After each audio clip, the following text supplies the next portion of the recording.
This video is all about making inferences. By the end of this video, you will be able to define the word inference, define textual evidence, read closely in a text to make inferences, and analyze an author's words to determine multiple pieces of textual evidence that support your inferences. So, you might be asking, what is an inference? The fact is, you make inferences every single day, usually without even realizing it. For example, if you sit down next to your best friend at lunch and she moves to another table, you might infer that she is angry at you, or that you smell funny.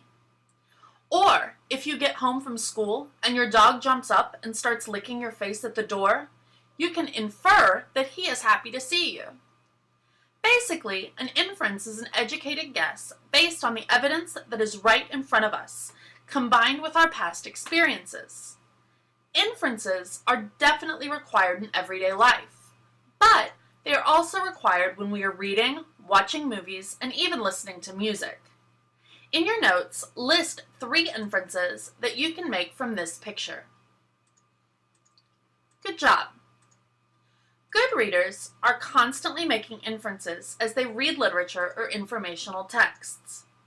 This is because writers don't always tell us everything explicitly. They want us to think a little bit about what we are reading. For example, read the following paragraph with me as I read it aloud. Katie was excited about tonight. Happily, she put on her big red shoes and bright yellow outfit.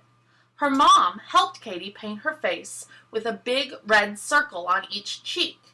Just before Katie ran out the door to meet her friends, she attached her large squeaky nose and placed a bright blue pointy hat on top of her head. She grabbed an empty bag and went out into the night. Notice that this paragraph never tells us explicitly that Katie is going out trick-or-treating for Halloween, but we immediately make that inference because of the details that the author has provided. The author tells us that Katie's mom is helping her to paint her face white with big red circles. We know from personal experience, like seeing normal people in the real world, that this is not ordinary makeup. So we know that it must be a special occasion. But she's running out the door to meet her friends, so she doesn't seem to be in a play, because we know from experience that plays are usually performed indoors.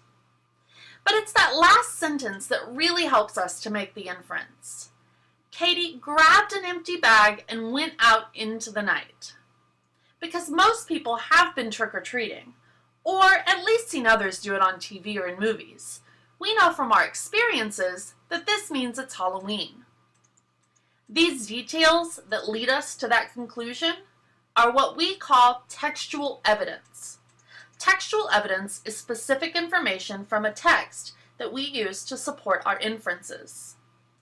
Now that you understand how to make inferences and use textual evidence to support them, you're ready to take the quiz over inferences and textual evidence. Created using Powtoon.